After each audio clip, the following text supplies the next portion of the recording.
a lot of emphasis right now, understandably, on testing and treatment and biomedical interventions, but those interventions only get us so far in conditions where key populations still can't access the healthcare system, are still being criminalized, are still facing extreme violence. In Canada, a person living with HIV can be convicted of aggravated sexual assault if they do not tell their sexual partner that they have HIV before having sex, which poses what the Supreme Court of Canada has called a realistic possibility of HIV transmission. This is what we refer to as the criminalization of HIV non-disclosure. Criminalization of HIV non-disclosure is one of the most urgent, pressing legal issues for people in Canada who have HIV.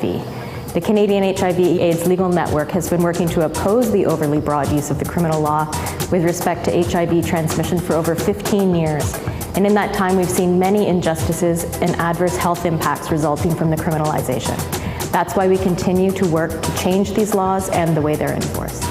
It's just ludicrous to think that we can have make a meaningful dent in HIV epidemics as long as criminalization remains in place. We, the Legal Network, together with a former prisoner and partner organizations, have launched a lawsuit against the Government of Canada for not providing needle and syringe programs in prisons, because it is putting the health of prisoners at risk, while there's absolutely no reason for this to be the case, when we know that these programs that have been implemented in other countries have been extremely useful and have been saving lives. Currently, about 40% of the prison population is hepatitis C positive. That gives you a horrible idea of how huge this epidemic is. It's also about 10% of the population is HIV positive. Work specifically involving HIV positive prisoners has never been at the forefront of an AIDS agenda in Canada. It's very challenging sometimes to help people who don't do this work understand why prisoners' health is public health, because people just see prisoners. If you're a prisoner, the tagline in our society says, you did wrong, you do your time, and you're HIV positive, oh well, that must be something you did. Like, that's a punishment. A lot of times we don't think of prisoners' health as a human rights issue, and it is a human rights issue.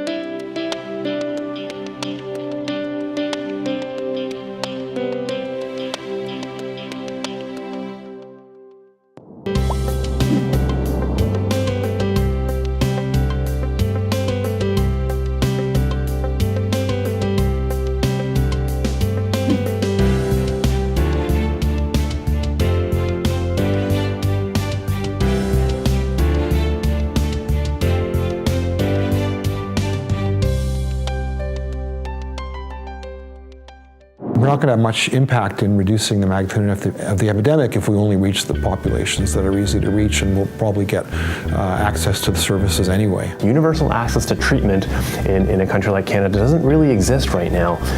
Even in a country that is internationally famed for our universal health care system, it's not recognized that we actually don't have a universal pharmacare program. Canada needs to figure out how it's going to roll out the 90-90-90 strategy. And I think that can only happen if we come up with a new strategy that actually identifies specific targets. I don't think we're ever going to be able to really eradicate or hit our global targets of 90-90-90 until everyone starts working together and recognizes it as a problem that affects the whole world. And it doesn't matter where you live in that world, it still affects you, and you need to be a part of working towards that goal.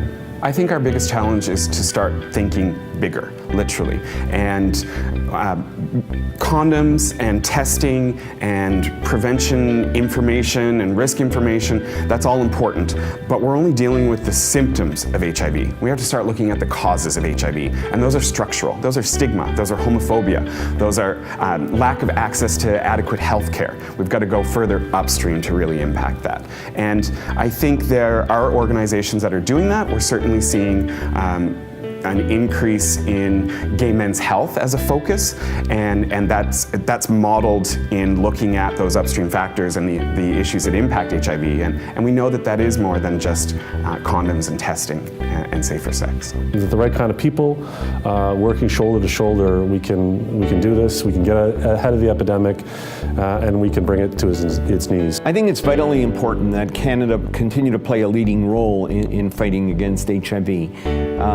I was very heartened that the Canadian government has decided only recently to increase its contribution to the Global Fund by 20%, which means that Canada will continue to play a lead role in regard to providing drugs to people in developing country settings who need them so desperately. In the reality of a 21st century global community, we understand the importance of helping those outside our borders as well. Depuis 2002, le Canada a versé plus de 2,1 milliards de dollars au Fonds mondial, dans le cadre de partenariats établis avec d'autres gouvernements, la société civile, le secteur privé et les personnes touchées par ces maladies. Nous avons appuyé les programmes dans plus de 140 pays. Canada has long been a leader in the fight against those diseases. And today, I'm proud to announce that in the months and years ahead, we will do even more.